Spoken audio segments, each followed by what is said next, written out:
Coming up next on the Witness the World podcast, the human brain. We use it or we lose it.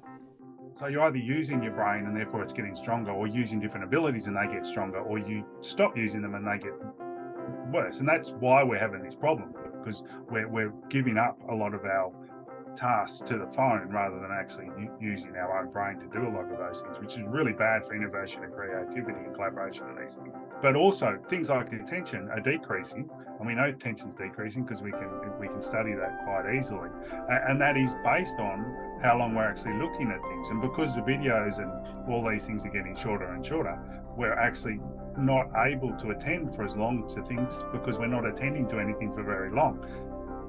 The content here is for informational and entertainment purposes only. Any content here should not be construed as financial, medical, or any other type of professional advice.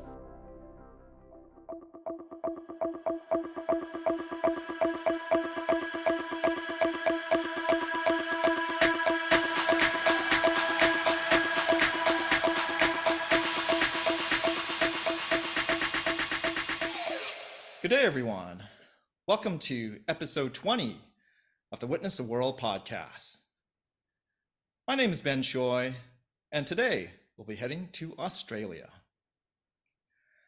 Our guest is a neuroscientist, an international speaker, and an author. He's on a mission to help us better understand and optimize our most important asset, our brain.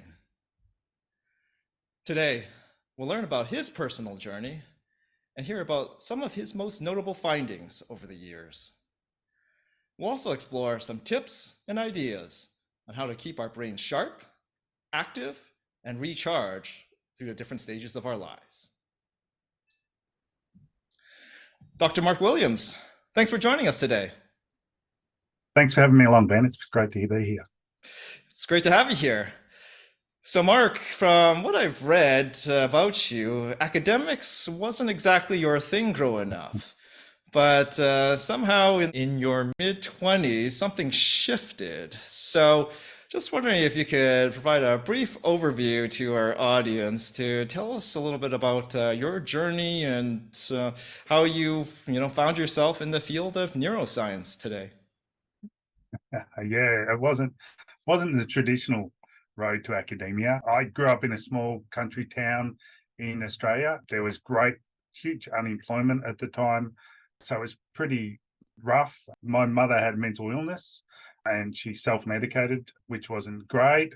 And I didn't really see myself as being academic at all. I was one of those kids that teachers didn't like to have in their classes. I was a truant for most of the time. Back then, we used to get corporal punishment in school, so you get a strap or a cane if you did anything wrong. And so, to avoid that, me and my friends used to go fishing down the lake and smoking pot.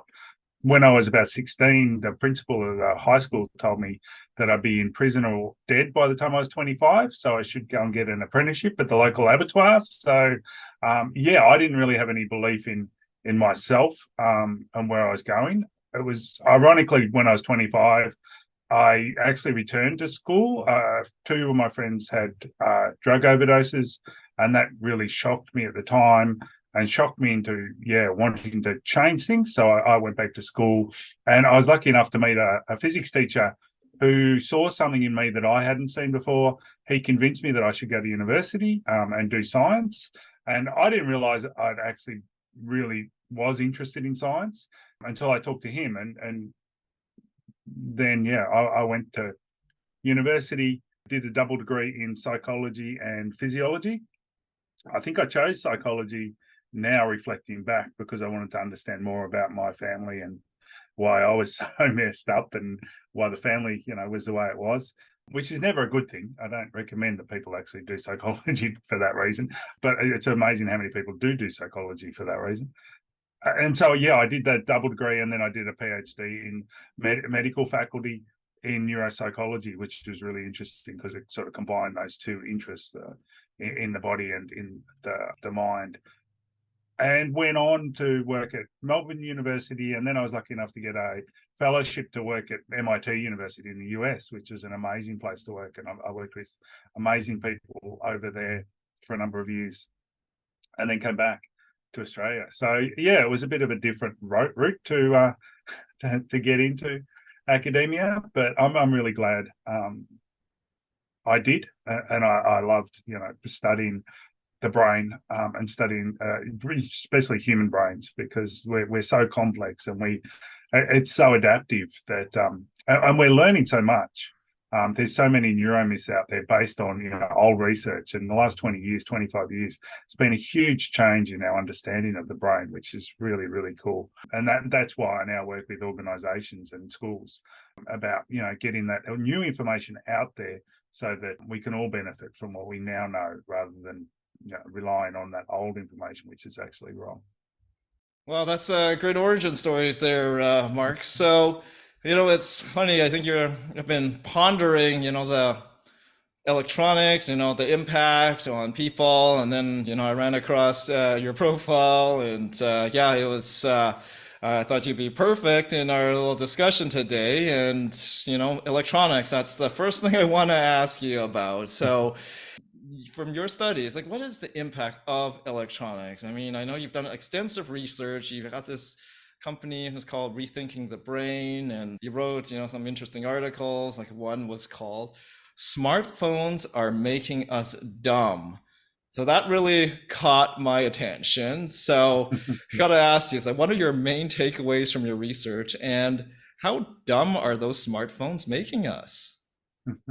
Yeah, it is a big issue, and it's not the devices themselves, it's how we use the devices and how tech companies set up the devices to manipulate us. So what's happening is we're using those devices way more than we need to, and we're using them in a poor way. I mean, since we've had the devices in the last 10, 15 years, we've had a huge increase in mental health issues, depression, anxiety, suicide. And we're getting less intelligent. For the first time in our history, our intelligence level is actually getting lower rather than higher, which is a real concern. Our attentional span has decreased for the first time in history, and our working memory is also decreasing, which is we never thought that could actually happen, but it actually is happening. And so we need to have a rethink about the way we're using the devices. And as I said, it's not the devices themselves, but rather the algorithms and the way that they actually use them to manipulate us. I mean, a really simple thing, if you turn off all your notifications, you'll increase or improve your mental health within about 2 weeks, because they're actually using those notifications to cue us constantly to the phone, which is simply a way of creating a habit or an addiction to the phone or to your email or to social media. And so by turning that off, by not allowing them to do that, you actually get back your time and you get back your mental health, which is vitally important. Another simple thing is if organizations simply don't email their employees and have a ban on emails after hours. So when employees get home and at the end of the day, they can have a break from work because emails aren't being sent to them. Again, you increase productivity, you increase mental health, you improve mental health, and employees are more likely to stay with the organisation because they're not feeling stressed all the time. They actually have a break during those nighttime periods. And there's several countries in Europe now that are actually banning companies and fine companies if they actually email their employees after work, because we know that by giving people that break, you allow them to reset so that the next morning when they come to work, they're more productive and they actually get stuff done. In a lot of countries, we're way busier than we've ever been, but we're less productive than we've ever been. So productivity over the last 15 years has gone down, which is crazy because we've now got these devices that could improve productivity. But again, the way they've been set up and the way that we're using them is actually decreasing productivity. So we need to have a rethink, and we need to do things differently to the way we're actually doing them. And we need to get control over the way tech companies are setting them up, because the way they set them up is about them making a profit, not us performing better, and them making a profit rather than our mental health. And so, yeah, we need to change that, and we need to improve it. And it's pretty simple ways, right? Getting rid of your notifications, banning the algorithms that they use to manipulate us would be, two really easy things that we could do to actually improve mental health and improve everybody's lives. Interesting stuff there, Mark. So it sounds like there's two pieces there. So we could look at, the algorithm side of things, but then also personal accountability. Okay, what can we control? And we have the power to turn it off. There is an off button. So I just wanted to touch on, you said one thing about, like the videos and that kind of thing. One observation that I had over the years is, the video length, the duration of the videos, it's kind of become catered shorter and shorter formats. So obviously this podcast, we do the full length podcast. We also do short videos. We try to cater to everybody. However, if someone's just consuming content like shorter and shorter video length, what I've kind of noticed, with people in general is like if you watch shorter and shorter stuff, maybe you have shorter and shorter attention span. You're not as patient anymore. I'm just wondering through your research, have you found any kind of correlation between the two? Is that actually a thing? No, it's a beautiful, beautiful question. And we know our brains are plastic, so we know our brains are constantly changing and adapting to our environment, whatever that environment happens to be. And we know that our brains change throughout our lives, and it's use it or lose it. So you're either using your brain and therefore it's getting stronger, or using different abilities and they get stronger, or you stop using them and they get worse. And that's why we're having this problem, because we're giving up a lot of our tasks to the phone rather than actually using our own brain to do a lot of those things, which is really bad for innovation and creativity and collaboration and these things. But also things like attention are decreasing, and we know attention's decreasing because we can study that quite easily, and that is based on how long we're actually looking at things. And because the videos and all these things are getting shorter and shorter, we're actually not able to attend for as long to things because we're not attending to anything for very long. And our attention is constantly being grabbed by things. So, a lot of people have notifications on their email, on their laptop, as well as having social media notifications and all these things. And each time one of those things beeps, your attention gets shifted to that thing. And so each time that happens, you're using your attention for less amount of time. And so therefore that ability is getting less and less able to do those things, to actually attend to things for longer.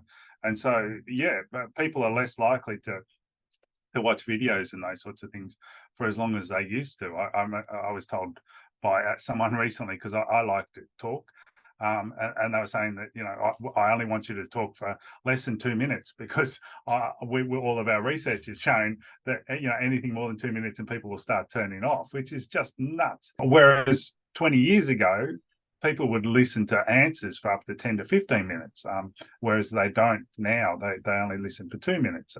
So yeah, our attention span is getting shorter, and our attention span is what is necessary. I mean, your attention is what drives the information into your working memory so that it can be held there for long enough so it can be transferred to this temporary store and then transferred to your long-term memory so you actually remember that information. And if your attention isn't maintained for long enough, it won't be transferred to that long-term store. Or if your attention gets caught by something, such as a notification, then it actually deletes everything in your working memory.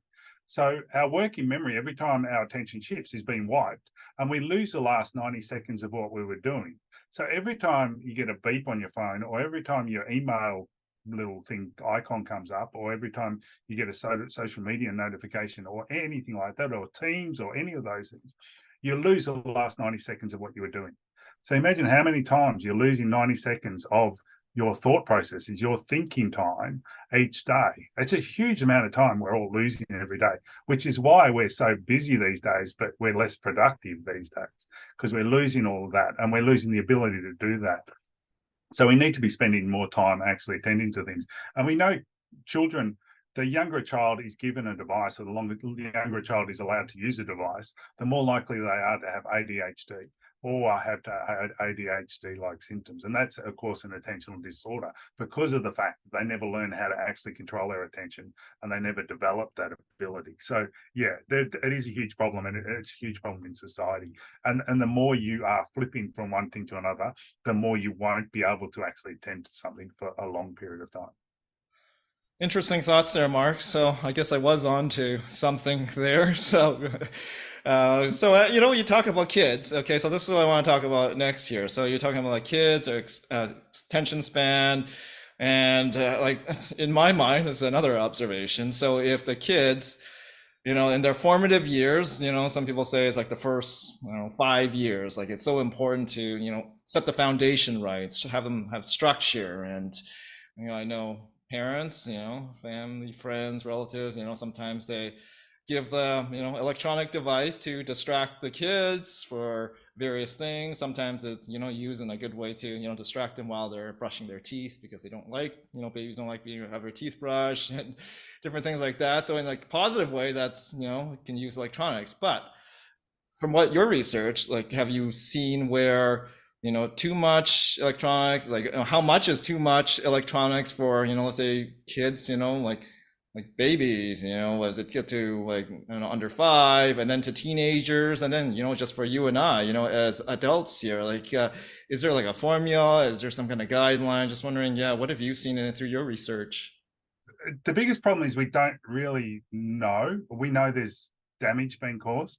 We don't know how detrimental that is, and we don't really have good data on like what age we should be allowing these things. We know that the younger a kid is given a device, the more likely they are to have ADHD. So, or autism as well. So you want to avoid as much as possible. We also know that children who learn how to read or spend a lot of time on devices in the first up until primary school, if they're on devices, that you can actually have abnormal development of their white matter tract. So part of their brain actually is abnormally developing if they're actually on a device. So you really want to avoid the devices for the first 5 years of life because we know that there's actually that abnormal development going on.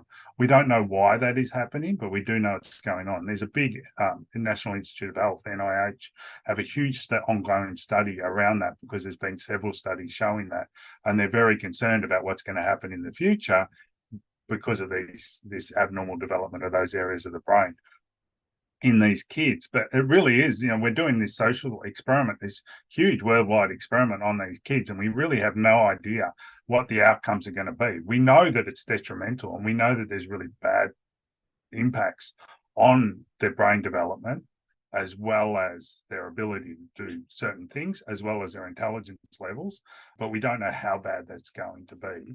So, yeah, I say avoid it definitely up until 5 years of age. And then after that, limit it as much as possible because it's not going to be, good in the future. Thanks for those insights there, Mark. So yeah, just limit it as much as you can, and I guess introduce it as they get older. And I guess that's kind of where I'm going to go next. As we get older, teenagers, hey, I was one of those that play a lot of video games. I grew out of that phase and, on to different things. And yeah, but even as adults, we go to work, we're on electronics right now on this podcast, computers, and I go to work, I'm on the screen, and now I'm here, after work, and I'm on the screen here, and, just wondering, like, is there, I guess, any kind of rule of thumb, anything we can go by, or is it just the general rule of the least amount of this stuff as possible? And when you're learning, you're reading stuff, try to like read a book instead of reading an electronic device, just doing those little things. Is that kind of like the most important general rule, perhaps? Yeah, as much as possible would be to get off the devices. Doing things like getting rid of all your notifications so your attention's not constantly being dragged from one thing to another is going to really improve your relationship with the device, right? That's actually going to make it a lot easier for you to actually just concentrate on one thing rather than flipping backwards and forwards. So, those things are going to help with it. Also, just doing one thing at a time, or so setting it up so that you've got everything else turned off and you're just concentrating on one thing. So you and I at the moment, we've got everything else turned off so that we don't get distracted. So it's not anywhere near as harmful as if I was, trying to, write an article while I had my email on and it was beeping at me, and then I had Teams on and it was beeping at me, and I had something else on that I was also looking at, and so on. So if you just each time you do a task, just focus on the one thing when you're on the device, then that's going to be far less detrimental to your mental health than actually trying to constantly flip. And you're going to be way more productive if you do that. So that's the main one. But we do need to get out and actually socialize. Socializing is actually something that's, again, is really badly affected in us all. But we need to do that more. So, I mean, devices are awesome because we can do this. We're, on different continents and we're able to chat to each other, which is great. But if I want to meet up with someone, if I want to have a meeting with someone here in Sydney, then I will always organise to go and meet them face to face, because I know that we're going to connect better when we do that for a whole bunch of reasons. I'm going to get better response from the person. I'm going to understand what they're thinking and what they're doing better. You collaborate a lot better when you're face to face. And so that's really important for us to do as well, for a whole bunch of reasons. So, it's good to use the devices when we need to use the devices, but then it's good to go back to what we know actually works and what we know is really good for our brains and our mental health and our physical health when we actually can do that as well.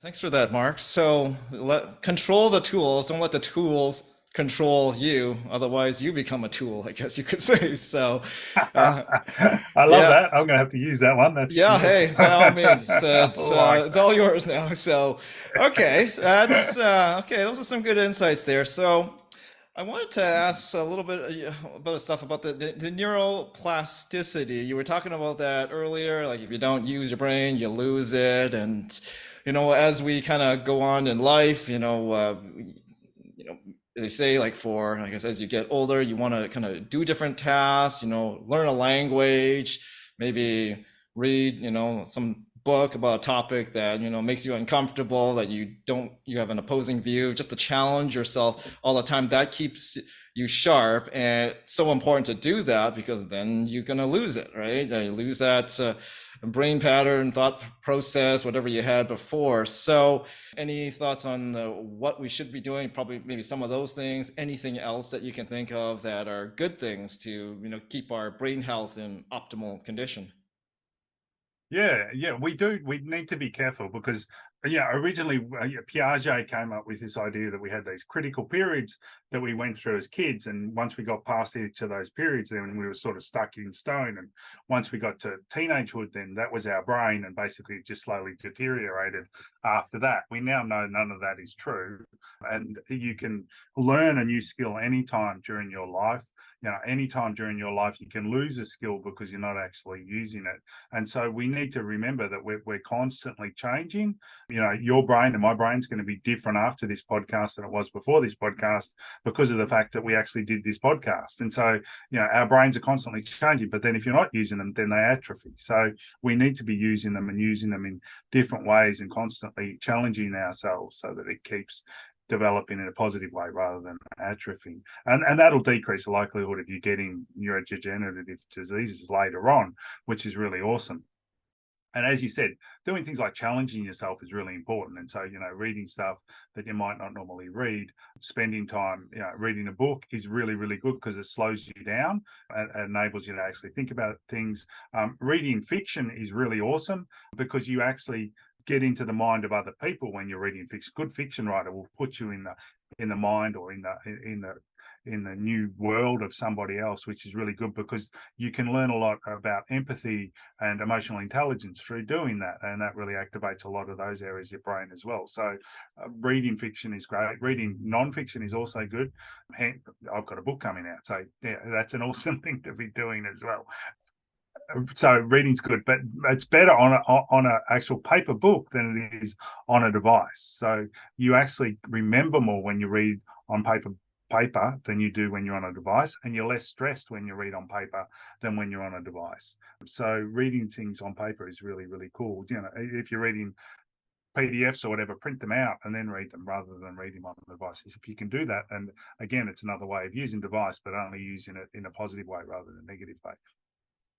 The best thing for you to do is actually to talk to someone. So our brains have actually evolved, and we have large brains to enable us to actually connect with people, to actually talk to each other. And that's why we have such a large brain, because that's a really complicated thing to do.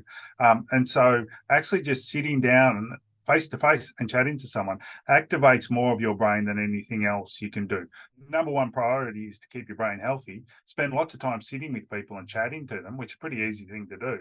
Will actually activate and exercise more of your brain than anything else you can do, and is actually better for us than anything else we can do. So sitting with someone is actually better for our mental health than any drug that's on the market. So there is no drug which is as good for our mental health, for depression, anxiety, and these things, as actually sitting down and chatting to someone. And it'll actually increase your lifespan by up to 15 years just by regularly sitting down with someone you trust and chatting to them. So it's a really awesome thing to do. It actually improves your cardiovascular system. It improves your mental health, but it also improves your overall well-being. So that's, number one if you want to actually look after your brain and look after your body. Those are some great tips there, Mark. So I wanted to ask you about, structure in one's life. I'm just kind of curious, for people like if they have a routine, a set routine, does that help, I guess, make their brain, stronger in some regard? I mean, it depends what you're putting in the structure. So I'll give you an example. So when I, wake up in the morning now, I kind of do this kind of exercise routine, a little stretching routine.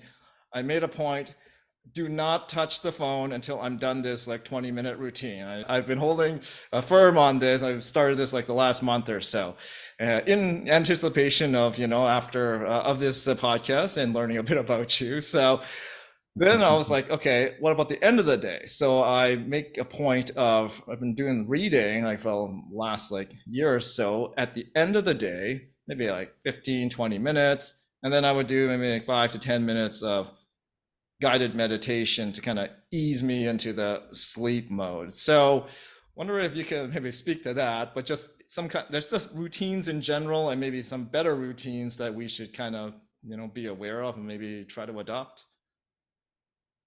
Yeah, that's a great question. And what you're doing is awesome, especially for your sleep. So sleep is extremely important for us and for our brain, because during sleep, our brain actually sort of gets reset, and these glial cells in our brain actually mop up all of the extra neurotransmitters and any toxins and stuff in our brain.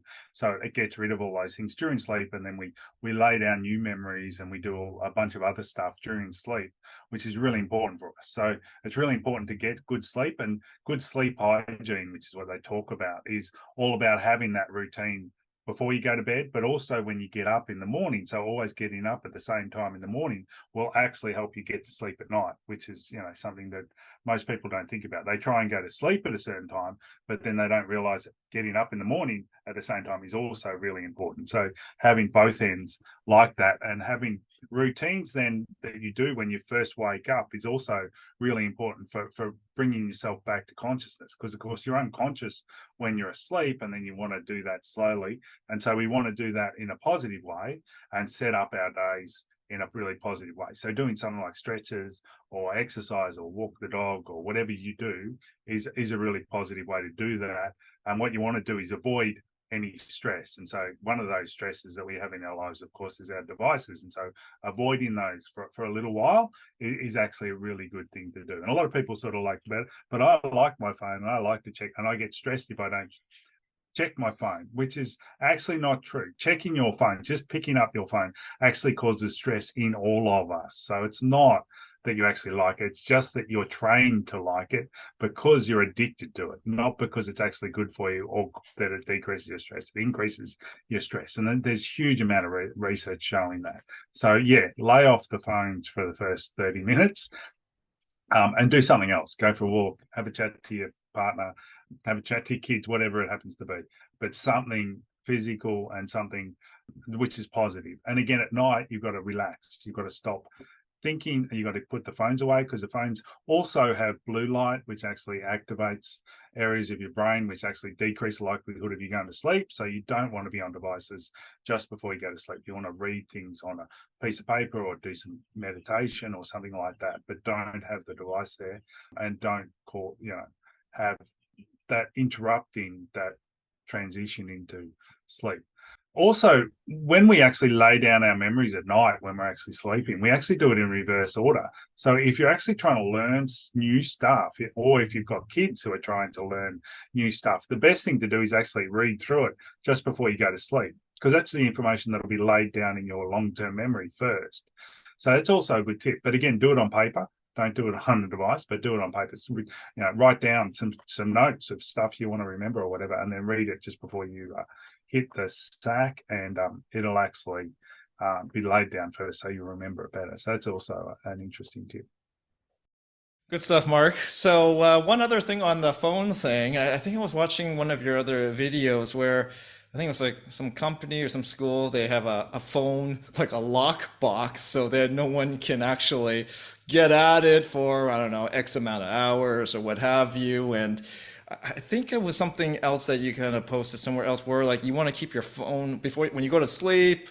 Sometimes people like put it on their nightstand and you want to keep it as far away as possible. So I wonder if you can speak to that, whatever your research has, told you that like, do we need to keep their phone like in a separate room or like, is there other kind of stuff that we should know about? I guess just not touching is one thing, but keep it far and away, I guess after that 30-minute window in the morning, maybe whatever it takes, right?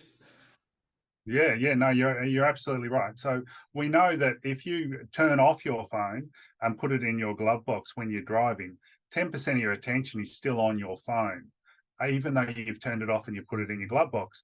And 10% of your attention is pretty much equivalent to having one standard drink. So if you've got your phone in your glove box and turned off, you've pretty much had one standard drink. That's how much attention you've got on the road. If it's actually turned on and it's beside you, then it's far worse, right? And the only way you can get full attention back so you can actually attend to the road is to turn it off and put it in the glove box, sorry, in your boot. So if it's in the boot, then you can't actually get to it. And so therefore your brain then turns off and says, okay, I'm not going to attend to it anymore. But that's the only way to actually remove it from the room completely, or remove it from, your space completely. And we also know if the phone is turned off, but it's beside you, your working memory decreases by a significant amount and your intelligence decreases by a significant amount. So they've done studies with students where they've had this phone turned off and beside them and turned upside down so they can't actually see the screen. And their working memory and their intelligence is still significantly decreased, which is going to significantly affect their ability to study and their ability to learn. And for us as adults, our ability to be productive and our ability to do, any work that requires us to use our brain.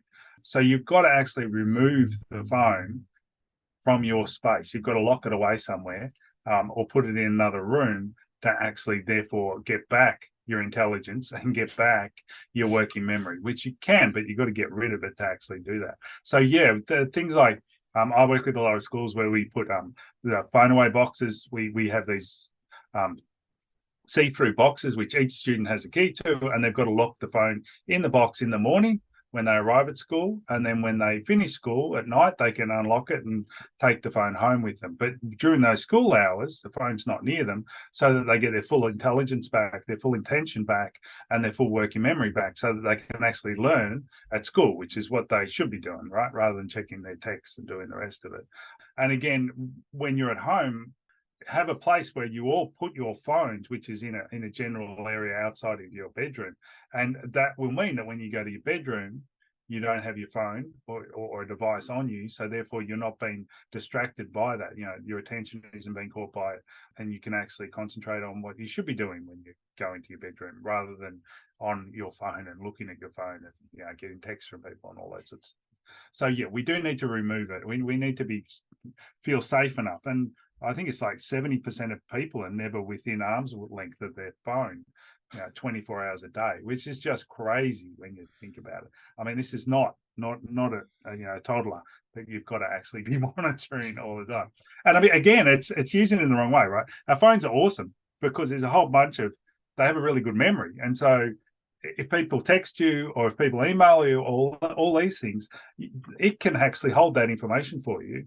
You don't have to answer it straight away. You can let it hold it for you for 12 hours or 2 hours or whatever it happens to be. But because of the notifications and because we're being trained by tech companies to constantly look at it, and we automatically look at it every time it beeps at us, we're not using it for what it's actually good at. What it's good at is hold that information so that we don't have to hold it in our own brains. But we should be using it that way, rather than using it the way the tech companies want us to use it, which is to look at it all the time so they can make more money. Thanks for sharing your thoughts there, Mark. So, interesting factoids there. And you mentioned that school program, put away the phone and then kids can't get at it and, like I said, raise their intelligence level. So, something I'm going to look into here. I'll definitely, enjoy those extra IQ points here and there in the long run. So, so for the kids there, I want to kind of ask you a little bit about, talking about like brain development of kids. And over the last few years, we've had this pandemic, and much of this world was locked down, and we had to wear masks. As a kid, I can only imagine it was a really confusing time. And again, the formative years, first 5 years or so, wearing a mask, the kids aren't able to process, verbal communication, like it's part of learning is seeing how people move their mouths and, just absorbing that in. And if you're wearing your mask all the time, you don't get to absorb that development as it normally would happen. So we had this, pandemic lockdown, I mean, a couple, 2, 3 years. So would you say that to correct this type of, I guess, deficiency, do we have to make sure we almost like over socialize the kids for 2 to 3 years to, rebalance them, to get them back on track? Because I've heard, from people, well, from family members, kids, like it's just like some of the kids like in the schools, they're not as developed as where they should be. I've heard from teachers, kids are behind, right, in their development. Their attention span is really bad, and I think that's been a trend. But it's even more so. It was exacerbated during the pandemic. So, how do we go about correcting this? And it's just means we gotta put that extra effort and emphasis on socializing kids again, so they can get those quirks and cues from socializing normally. Yeah, you're completely right. This was a trend before COVID, so we already saw a decrease in um, attention span. We already saw a decrease in intelligence. There was an increase in mental health issues amongst the kids. There was a decrease in their ability to recognize facial expressions and all these things because of the amount of time they were spending on devices. Then we had COVID, which meant everyone was locked away, and they weren't. That just exacerbated it. That went skyrocketed in all those areas. Mental health issues went through the roof, and all these things because of the fact that people weren't socializing, and socializing's the best thing for our mental health. But also, kids during those formative years need to learn how to socialize, right? You need to learn how to read facial expressions, and we know that kids whose carers use mobile phones a lot actually have abnormal facial expression ability. So actually abnormal ability to recognize facial expression, but also to use facial expression. So there's this new term called the still face effect, where a lot of toddlers and young kids have still faces because they don't know how to use facial expression properly because their carers are using mobile phones and they're not looking at them and not teaching them what the different facial expressions mean by responding to them when they do things, which is really sad. But then they've also got lockdown. So they're not only not getting it from the carers, they're not getting it from anyone, from their friends and all that as well. So it's exacerbated that issue as well. So yeah, we need, and even worse, because our brains are adaptive, a lot of us went into these lockdowns and we were isolated, we were away from everyone. And so our brains adapted to that and started thinking that that was normal, right? It actually adapted and said, oh, this is what I actually like. So now a lot of people have social anxiety because when they go out into the real world, they get very anxious about the fact they're out in the real world because their brains have adapted to that being isolated rather than being out in the real world. But being isolated is really, really bad for us and really bad for both our physical health and our mental health. And it literally kills us.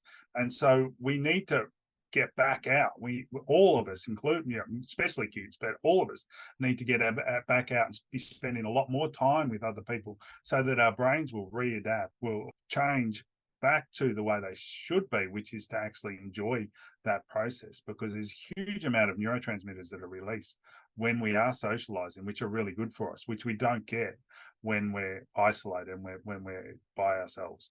Even if we're trying to communicate online, it doesn't actually happen. We don't get the same balance of neurotransmitters that we actually need. So we need to get back out, and kids especially need to get back out to learn all of those really crucial abilities. And there was a study done with year 5 kids where they just took bunch of normal year 5 kids, and they took them on a camp where they didn't have access to any devices, for example. And within 5 days, they had significantly improved their facial expression ability and their empathy towards other kids, right? So their normal facial expression, perception ability, and empathy towards kids is abnormal, right?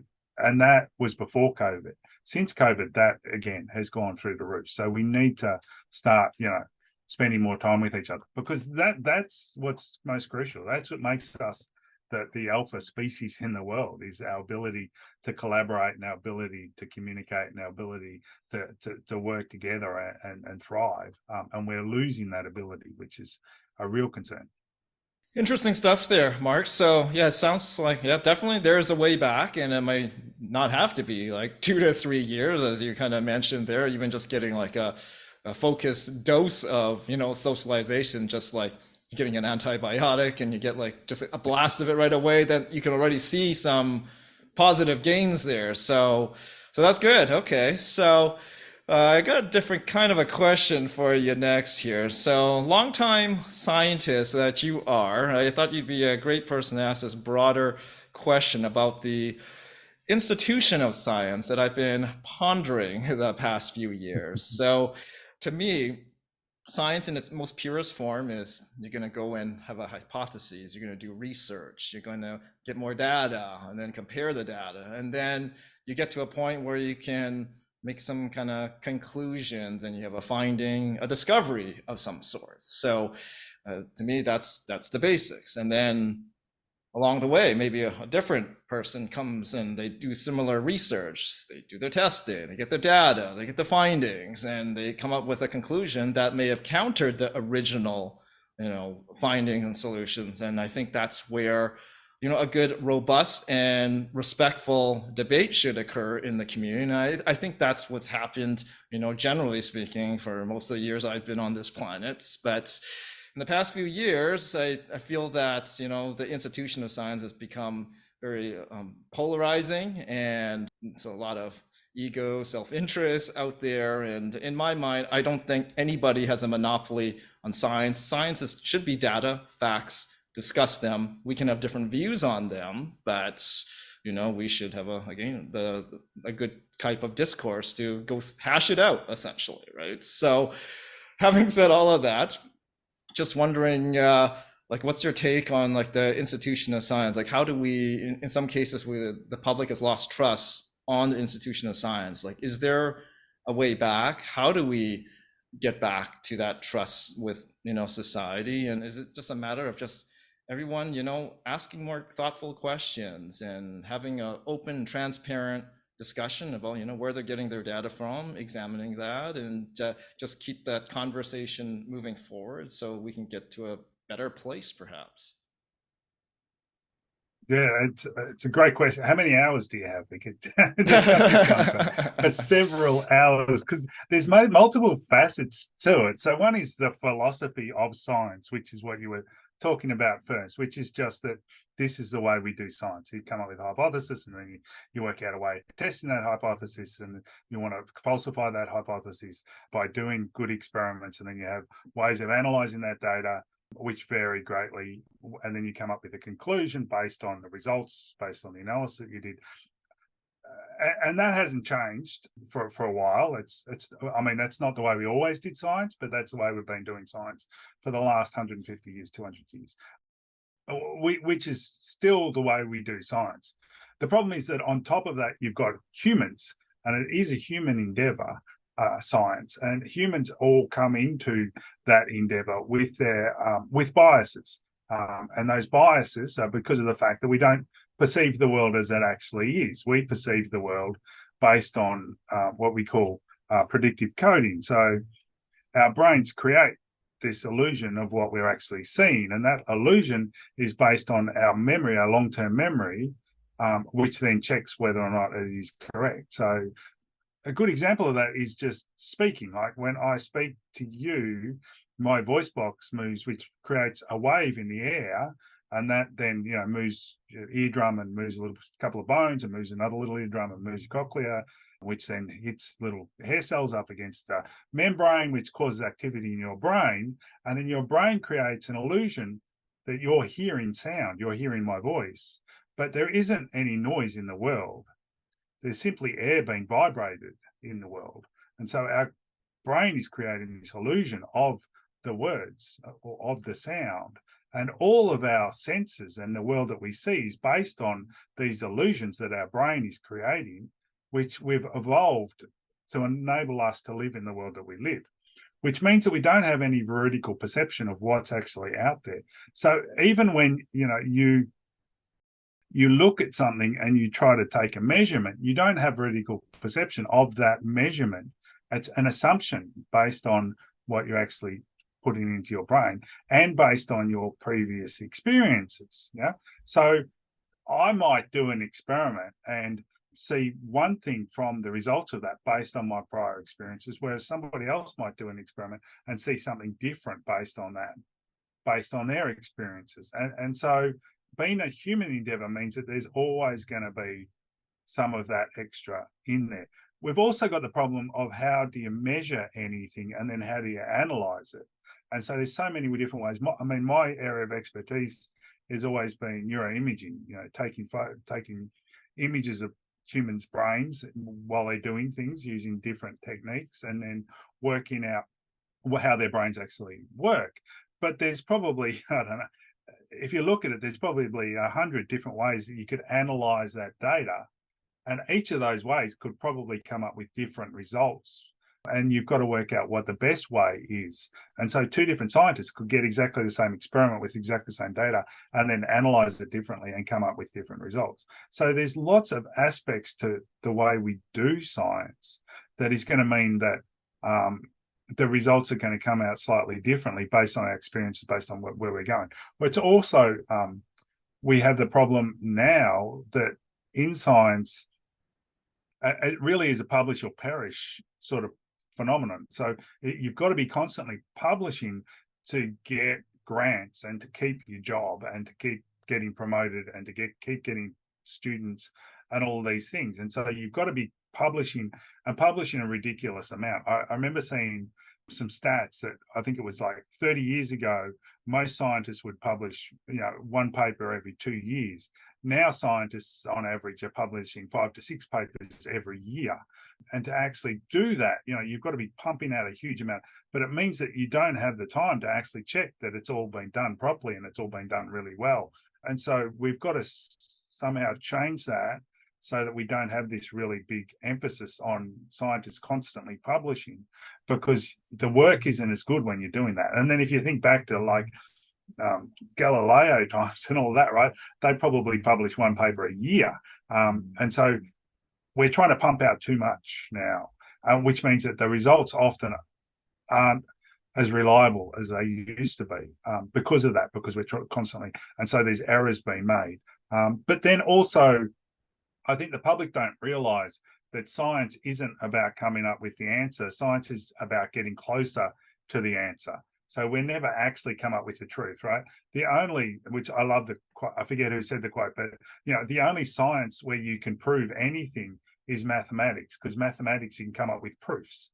But every other science, there's no proving anything. All you're doing is trying to get closer to the truth. And so that's where we are. And I think that gets missed a lot in the media and it gets missed a lot by the public, that we're never actually proving anything. What we're doing is we're getting closer, hopefully getting closer to the truth every time we do an experiment. We're not actually, at the end. So it means that there are going to be lots of times when, scientific studies are wrong.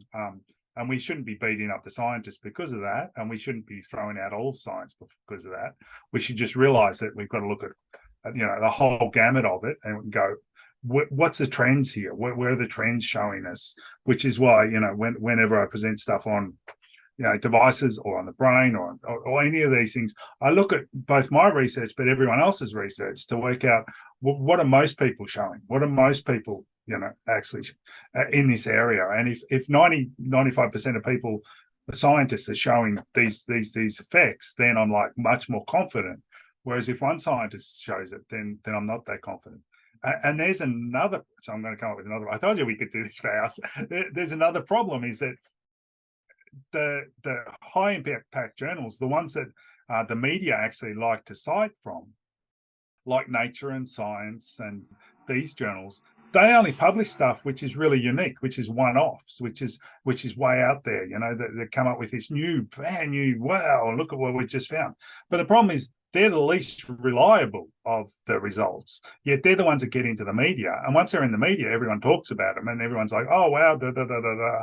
And so and then other scientists will come up with a bunch of research showing, no, that's not true. But that'll never get into the media because that'll be published in lower impact journals, because these high impact journals don't want to hear about that because it's not new and it's not fancy, right? It's just showing that wasn't right. So I figure there was a study showing something like 90% of the papers that are published in these high impact journals are actually not replicable. They're not actually true. They're not actually coming up with real results, yet they're the ones that get all the media attention. And they're the ones that the scientists actually are more likely to get the next grant and are more likely to get a good job because they're published in those high impact journals. But the results in those high impact journals aren't great. So yeah, there's a few issues for you. I'm not sure how we solve any of this. There are some great people working on some of the solutions to it. Making everything open access and these sorts of things could help. But yeah, I think science is wonderful, and science is what got us to where we are today. And science, I think, will keep going into the future. I think we've had a bit of a blip in relation to the way media handle science and the way the public sees science, but hopefully we'll flip back and start realizing that science is cool. I love science. Great answer there, Mark. So I like that what you talked about, like science is about getting closer to the truth, not like there's a definitive truth. There's always going to be new, I guess, adjustments and new learnings over the years. And we should, say maybe science is, getting better one data point at a time, and then we create a better society, perhaps. So more information makes us better. So yeah, good stuff there, Mark. So we've covered a lot of different stuff here, and as we kind of wind down this podcast, I normally ask, I guess, a two-part question for the send-off. So here goes. What are you most grateful for, and what are you most looking forward to in the future? What am I most grateful for? I'm grateful that I have a wonderful life. I'm extremely fortunate. I live near the beach and I have two beautiful kids who are both healthy and happy, and a beautiful partner. And she, is happy with where she is. I think that's what I'm grateful for. I don't have to worry about food. I don't have to worry about keeping the lights on or any of those things. That's I think what's most important in life. And I have some amazing friends who I get to hang out with on a regular basis. That's definitely what I'd be most grateful for. What was the second one? What am I looking What are you forward most to looking forward to for the future? Bring up my book, because my book actually goes through the fact that I think we're at a real crossroads at the moment. I think we need to make a big decision about which way we want to go as a species. And I'm hoping that there's a shift in the way we're thinking, and that we're all going to become more connected rather than less connected. And I mean that real connected, actually spending time with each other. And I hope that's true. My book goes through, where we've come from and where we are at the moment and where I think we should be going, which is in a really positive way. And I hope we don't go the other way, which is where we've been heading for the last few years. So yeah, that's what I'm hopeful for. I think there's going to be a shift, and I think we're all going to become more connected. We're all going to become more empathic towards each other, and we're going to collaborate more, and we're going to be less busy, and we're going to be more productive, and we're going to get stuff done, and we're going to be able to therefore solve a lot of the issues in society, because we're all going to be working together towards solving those problems. And using And I think less your of our, podcast is working towards that. yeah, I hope it is. And hopefully we'll be all using less electronic devices and our phones a little bit less after listening to this podcast. So yeah, no, that's great stuff, Mark. So, Thank you. We were talking about being connected. How else can people find you and connect with you if they want to know more about you? Yeah, so you can get the book. The big book is available at all booksellers. I've been told by my publisher I can't name a particular bookseller, but wherever you buy your books, you should be able to buy The Connected Species.